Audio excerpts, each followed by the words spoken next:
Hallo Werkzeugfans, willkommen bei GoTools TV. Mein Name ist Sebastian und heute schauen wir uns Makita Kappsägen an, denn ich möchte für dich rausbekommen, welche ist die richtige Säge für dich. Wir haben hier wirklich von der kleinsten, einfachsten Säge für 200 € bis zum großen Boliden hier hinten für 850 € alles auf dem Tisch. Wir werden uns Folgendes angucken, was sind die Unterschiede, was macht wirklich für dich auch einen großen Unterschied aus und welche solltest du mit deinen Bedürfnissen kaufen. Das heute in diesem Video. Und übrigens, das sind kabelgebundene Geräte. Egal Fan welcher Marke du bist, schau es dir trotzdem an. Vielleicht wechselst du ja jetzt. Ich möchte mal anknüpfen an den Punkt von eben, und zwar kabelgebundene Geräte. Egal welchem Akkusystem du bist, völlig wurscht, du kannst trotzdem natürlich eine Makita Kappsäge kaufen. Und bei Kappsägen ist der Dschungel ja riesig. Selbst bei Makita gibt es nochmal deutlich mehr Geräte als die wir hier auf dem Tisch stehen haben. Wir haben aber für mich oder aus meiner Sicht die relevantesten auf den Tisch gestellt.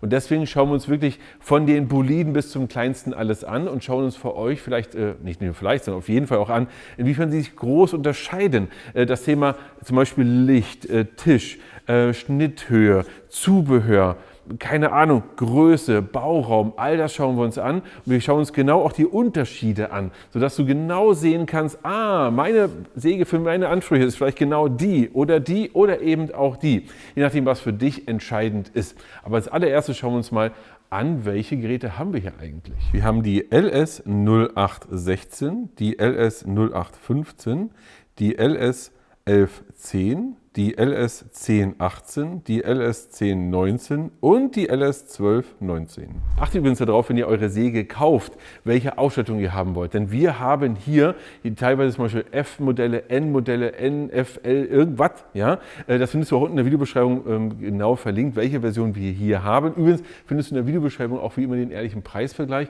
und die aktuellen Preise, weil die ändern sich ja auch mal so ein bisschen. Ja? Und schau genau, welches wir hier haben, welches du haben möchtest, nicht, dass du dich versehentlich verkaufst. Aber jetzt ein anderes Thema. Denn wir werden heute Folgendes machen. Ich erkläre dir nicht jede einzelne Schraube an diesen Sägen, weil ich glaube, es ist einfach nicht relevant für euch, sondern wir gehen durch die wesentlichsten Funktionen und ich werde immer die Unterschiede der einzelnen Sägen zueinander dir erklären, sodass du sagen kannst, den Aufpreis zu der Säge, das ist für mich ganz toll, also vielleicht nicht ganz toll, aber ja, kann ich verstehen, weil ich möchte genau diese zwei Funktionen haben und deswegen nehme ich die oder die. Und so gehen wir wirklich die Sägen jetzt eins nach dem anderen durch und vergleichen immer die beiden Sägen miteinander. Und am Ende machst du bitte Folgendes, du schreibst unten mal in die Kommentare, für welche Säge du dich entschieden hast, falls du sie schon hast, oder dich entscheiden würdest. Wir fangen jetzt mal an bei der ersten Säge, kleinstes Modell, 220 €. Was bekommt ihr für 220 €? Eine Funktion, die richtig genial ist. Ihr bekommt hier ein Schlaglicht. Das heißt, wir haben hier, wenn wir nach unten sägen, sägt ihr ganz genau, wohin ihr sägt. Ich persönlich bin übrigens wirklich konvertiert worden vom Laser zum Schlaglicht. Muss ich ganz klar sagen, denn so ein Schlaglicht, das ist super genau, kann sich nie verstellen, weil es ist gar nicht möglich. Denn es geht ja darum, dass wirklich das Licht hier am Blatt vorbeigeführt wird und der Schatten anzeigt, wo ihr sägt. Das ist echt gut. Es ist wirklich gut. Ja? Wenn es extrem hell ist, dann seht ihr nichts mehr. Aber ansonsten ist es okay. Und selbst beim Tag hat man beim Schlaglicht immer noch Chancen. Beim Laser übrigens nicht. Ja? Deswegen mag ich Laser gar nicht so. So, dann was haben wir hier? Ein 216er Blatt. Von der Schnitthöhe haben wir hier 65 mm. Übrigens bei der hier auch 216er Blatt, 65 mm Schnitthöhe. Was wir hier aber haben, ist eine amtliche Bautiefe. Die blenden wir dir hier auch mal ein, und zwar genau vom tiefsten Punkt bis zum vorderen Punkt, wo wir es befestigen. Weil wenn wir es irgendwo auf einer Werkbank befestigen wollen, dann müssen wir ja wirklich genauso weit ausheben, das ist schon amtlich groß. Dann haben wir hier Folgendes, wir haben hier ordentliche Auflagen, einmal rechts, einmal links. Die sind, kannst du hier verstellen, dahin, wo du es haben möchtest, kannst du festmachen, wunderbar. Was wir hier hinten haben, einen kleinen Anschlag, wo wir entsprechend ranarbeiten können. Den können wir auch verstellen, dahin, wo wir es hinhaben wollen. Wir können also wiederholgenaue Schnitte machen. Natürlich in einem begrenzten Maß, aber es ist immerhin dabei und manchmal doch ganz sinnvoll oder ganz nützlich dann auch. Ja? Was wir natürlich ganz klassisch machen können, wir können das hier jetzt festziehen, wir können jetzt hier die Tiefenbegrenzung einstellen, aber das haben irgendwie alle Sägen. Ja? Da gibt es eigentlich gar nichts so Besonderes. Was wir hier aber haben, ist Folgendes. Wir haben hier eine Gärung von, ich glaube, 47 zu 47 Grad. Und wir haben hier eine Neigung von -2 bis 47 Grad. Ich kann es ja auch mal kurz demonstrieren. Hier kann ich es entsprechend neigen. Funktioniert wunderbar. Was wir hier nicht haben, ist ein Sanftanlauf. Ja, das hat die Säge nicht, sondern dann sieht es ja entsprechend so aus. Dann geht es richtig los. Also das ist schon so eine Sache. Ich muss sagen, auf Sanftanlauf möchte ich eigentlich nicht mehr verzichten. Und dann wären wir auch schon bei der nächsten Säge, bei der nächstgrößeren. Aber größer meine ich hier in dem Sinne nur vom Preis. Denn wir haben immer noch ein 2/16er Blatt, selbe Schnitttiefe, aber übrigens eine größere Bautiefe. Also die Bautiefe blenden wir hier auch mal ein. Das ist sogar noch ein Tick mehr. Aber was wir haben, ist Sanftanlauf. Ja, ihr seht, wie es langsam hochtut.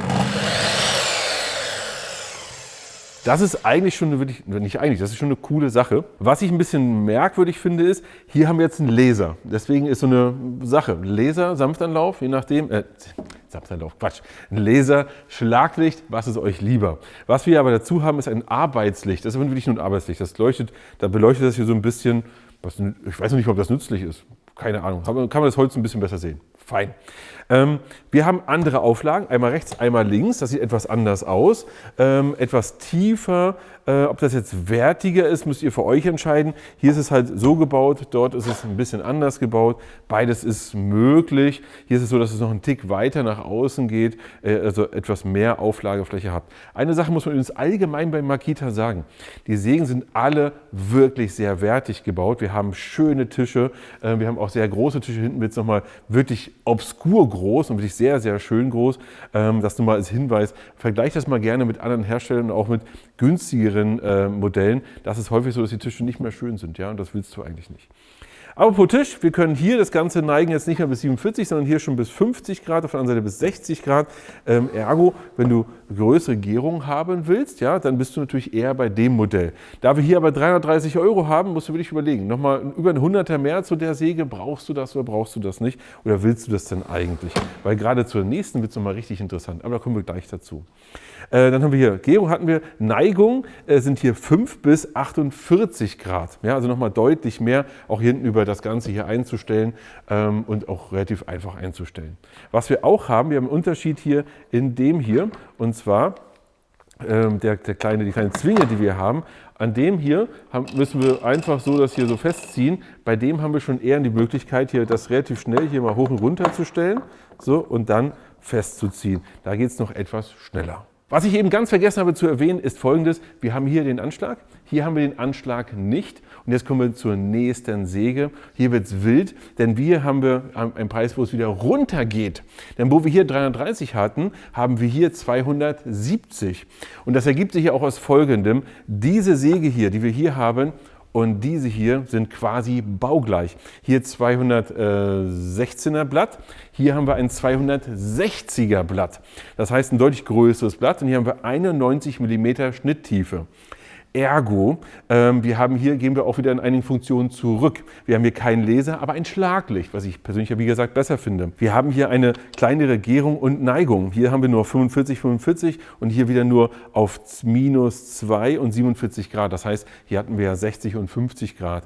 Ergo, wir haben hier einen kleineren Gärungswinkel, aber eine deutlich größere Schnitttiefe. Ja, übrigens bauen wir nach hinten auch nur 4 cm weiter aus. Wenn du dich jetzt in diesem Preisbereich entscheiden möchtest, dann würde ich dir ganz klar sagen, kaufe weder A, B Hörnchen, sondern nimm C Hörnchen und kauf ganz klar diese Säge für 270 €. Denn hier ist es so, dass du echt viel Säge für den Preis bekommst. Ich habe noch 2 Sachen vergessen. Bei der Säge haben wir noch einen Sanftanlauf und eine Motorbremse. Beides ganz interessant. Sanftanlauf, damit es nicht so losruckelt oder losschlägt, und bei der Motorbremse, damit sie nicht ewig nachläuft, finde ich eigentlich auch eine coole Sache.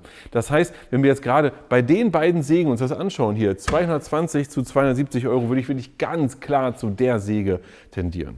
Jetzt wird's wild oder auch jetzt wird's teuer. Denn wo wir hier 270 € hatten, haben wir jetzt hier schon 430 €, obwohl wir dieselbe Schnittkapazität haben. Immer noch 91, aber wir haben hier auch eine Menge Nachteile von der Säge zu der hier. Nachteil Nummer 1. Wir haben hier eine so amtliche Tiefe, das ist schon der Hammer. Wir haben hier eine Tiefe von über 80 cm. Das heißt auf einer normalen Werkbank, wo wir mit 60 bis 70 cm eigentlich so rechnen können, Tiefe, die an der Wand steht, da ist nicht mehr. Ja? Also die ist wirklich so tief, da kommst du mit einer normalen Werkbank nicht mehr aus. Anderer negativer Punkt aus meiner Sicht von der Säge hier zu der hier ist, wir haben diesen kleinen Anschlag hier nicht mehr. Ja, haben wir nicht. Was wir auch nicht haben, wenn wir das Teil hier jetzt so nehmen, ja, wenn wir jetzt den hier besser gesagt nehmen, kannst du einfach ausfahren, anfahren, sie ist wieder kompakt. Wenn du es als stationäre Säge hast, ist das eine, aber wenn du jetzt zum Beispiel sagst, ich möchte es mal mitnehmen, naja, das kannst du hier nicht groß einfahren, sondern du kannst jetzt Folgendes machen, kannst die Schraube lösen, das ist jetzt schon die tiefste Stelle, du kannst es noch ein bisschen rausnehmen oder rausbauen. Das finde ich eigentlich schon ein kleiner Nachteil der Säge gegenüber, also von der Säge zu der Säge, aber 430 zu 270 €, muss man ganz klar sagen. Nächster Nachteil ist der Laser. Erst einmal Schlaglicht zu Laser, diskussionswürdig, aber wir haben hier einen Laser und ich habe ihn jetzt auch angeschaltet. Ihr seht jetzt hier auch, Laser ist an, wunderbar, oder? Naja, jetzt mache ich Folgendes, ich trenne jetzt das Gerät vom Strom und der Laser ist ja immer noch an. Hä, was ist denn da los? Ganz einfach, da sind Batterien drin. Da sind wirklich Batterien drin. Ergo, wenn die Batterien hier leer sind, halt auch kein Laser mehr. Und was werde ich als erstes vergessen? Den Laser auszuschalten. Spätestens, wenn es hell ist, vergisst du das. Dann sind die Batterien immer leer und dann hast du gar keinen Laser mehr. Finde ich jetzt gar nicht so schön, aber ist halt so. Ja? Das sind so die Negativpunkte, wo ich sage, irgendwie muss man da schon Kompromisse eingehen, oder? Also, ist auf jeden Fall so. Was wir aber hier auf der Habenseite haben, ist, wir haben ein deutlich massiveres Gerät.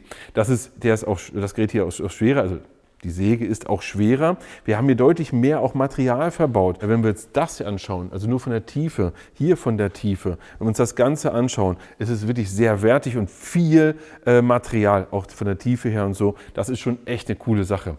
Aber, naja, wir haben halt, wie gesagt, die ganzen negativen Punkte. Auf der Habenseite haben wir aber zusätzlich das hier. Wir haben einen anderen Anschlag, können wir auch wieder hier in der Tiefe schön justieren. Ja? Es ist zumindest etwas schneller. Wir haben auch übrigens einen höheren Anschlag, deutlich übrigens, wenn man es rechts und links vergleicht. Wir haben hier kleiner, deutlich höher. Ich mag das, wenn der Anschlag hier höher ist. Theoretisch brauchen wir ja nur so einen kleinen Streifen, aber das ist irgendwie schöner, das ist also ein besseres Gefühl, wenn man es schön hinten anlegen kann. Was wir auch haben, wir haben hier eine andere Gärung. Wir können hier bis auf volle 60 Grad auf der einen Seite, hier aber dann doch nur 45 Grad. Was wir aber schon machen können, ist Folgendes. Wir können jetzt nach rechts und nach links neigen. Auch hier haben wir übrigens einen anderen Hebel. Hier können wir das einfach. Hier haben wir so ein Drehrad hier hinten gehabt, hier haben wir einen Hebel, den können wir ziehen, können hier nach rechts und nach links, wenn ich es hier nochmal umstelle, und können jedenfalls zu beiden Seiten das neigen. Aber man muss auch ganz klar sagen, jetzt nicht hier nochmal bis 48 Grad oder so, das kann die Säge nicht. Was ich noch erwähnen möchte, ist, wir haben hier eine irre Breite von 93 cm, die wir uns hier einstellen können. Wir können es ja hier, wie gesagt, justieren an der kleinen Schraube, aber ganz ehrlich, vergiss diese Säge. Ist wurscht, denn wir kommen jetzt langsam zum heiligen Sägegral.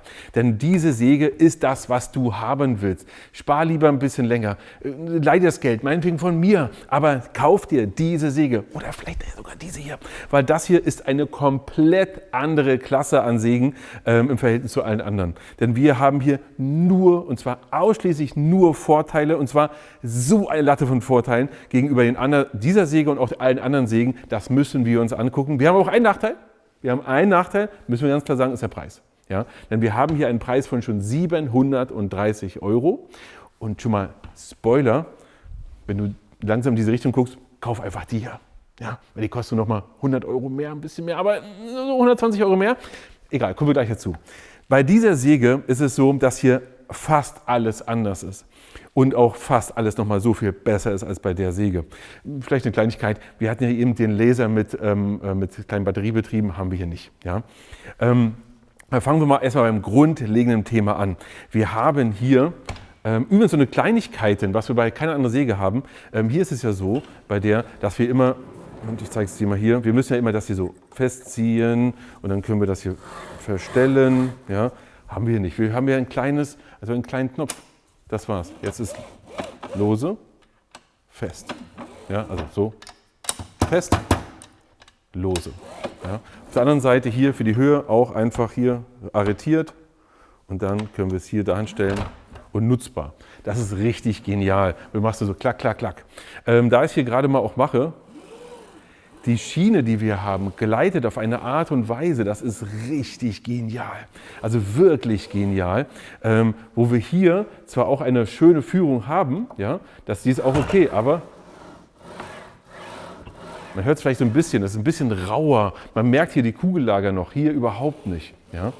Wenn wir uns das hier anschauen, sehen wir auch, wir haben eine feste Tiefe und wir haben hier wirklich keinen großen Bauraum. Das kriegst du auf jede Werkbank drauf. Wir blenden das hier auch mal ein, das ist wirklich wenig. Aber nochmal das hier, wow, das ist einfach der Hammer. Auch der Hammer ist folgendes, und zwar der Tisch. Wo wir bei der hier noch so einen kleinen Tisch haben mit so Einbuchtungen und so weiter, haben wir einen riesigen, massiven Tisch. Das wird von nichts unterbrochen. Da kannst du auch mal ein größeres Stück Holz rauflegen, kannst hier schön mit durchsägen, hast eine sehr hohe Sicherheit. Ich liebe diese Menge an Material, die hier einfach da ist. Das ist richtig genial.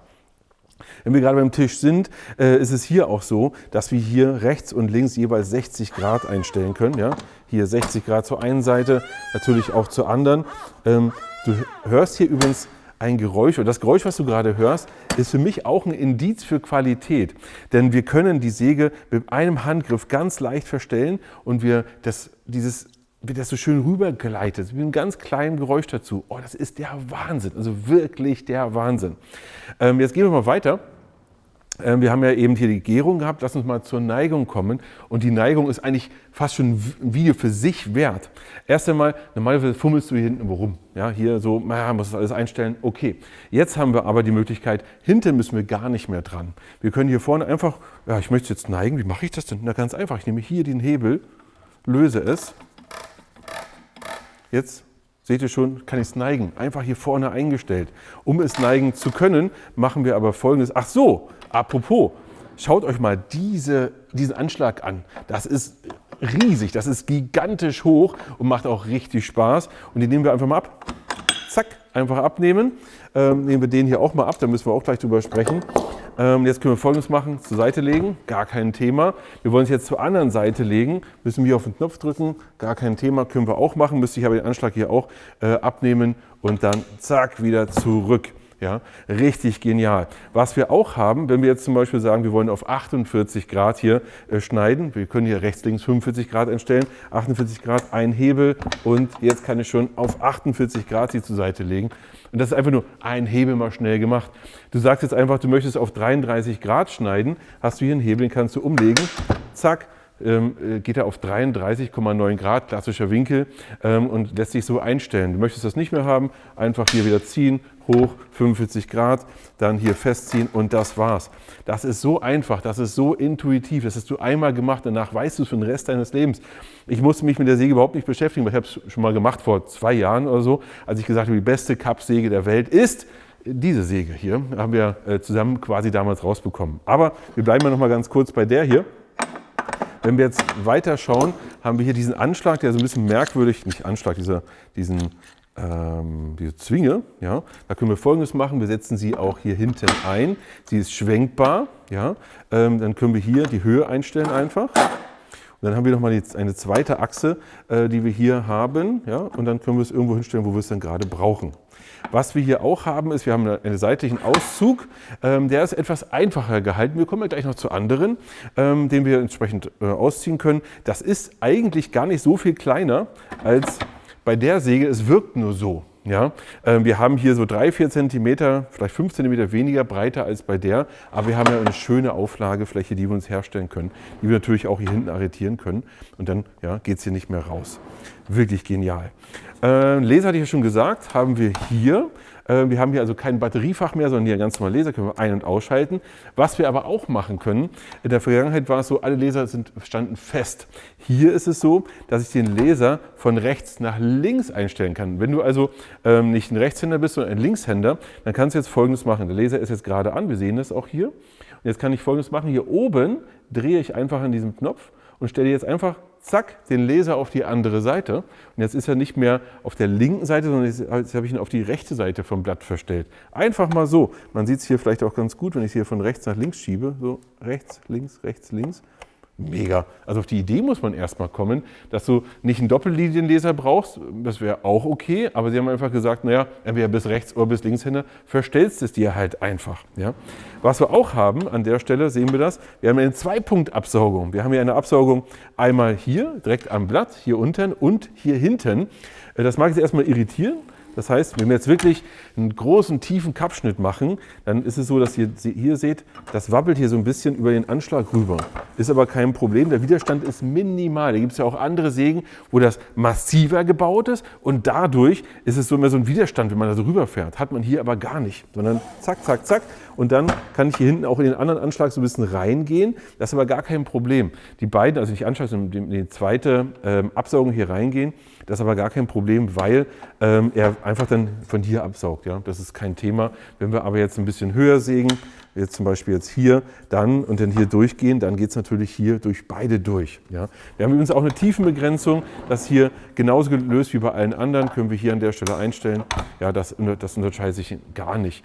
Was wir übrigens auch haben, ist vom Motor her, von der Motorbremse, von der ganzen, ja, von dieser ganzen Mechanik her, ist das nochmal eine ganz andere Sache. Vielleicht hört ihr das auch. Sie stoppt irre schnell, sie hat einen sehr sanften Anlauf. Der Motor scheint eine ganz andere Logik zu haben, eine ganz andere Qualität zu haben. Boah, das ist aber auch gut. Und wo wir gerade beim Motor sind, wir haben hier das erste Mal auch eine Konstantelektronik, die die Drehzahl festhält. Und eine ganz wichtige Sache ist, was wir hier das erste Mal haben, wir haben hier eine Sonderschnitthöhe. Auch das ist so gut gelöst. Wir haben hier erstmal 91 mm Schnitthöhe, fein. Aber wir haben hier auch 14 Zentimeter, also 140 mm Schnitthöhe, und zwar in der Sonderschnitthöhe. Alles, was du dazu machen musst, ist Folgendes. Und zwar nimmst du einmal das hier, zack, legst das zur Seite, dann lässt sich die nicht mehr ganz nach hinten fahren. Und wenn ich jetzt nach unten schneide, ist es so, dass ich hier jetzt einen Bereich habe, das ist die Sonderschnitthöhe. Hier kann ich wirklich bis oben 14 cm hochschneiden. Und das Ganze 4 cm tief. Das heißt, wenn ich jetzt zum Beispiel irgendeine extrem hohe Sockelleiste habe oder irgendetwas, was sehr hoch ist, kann ich das in 4 cm Tiefe bis zu 140 mm schneiden. Das ist doch der pure Wahnsinn. Und jetzt kommen wir zum absoluten Sägekönig oder Kappsägenkönig, und zwar genau der hier. Wo wir hier noch ein 254er Blatt hatten, haben wir bei der ein 305er Blatt.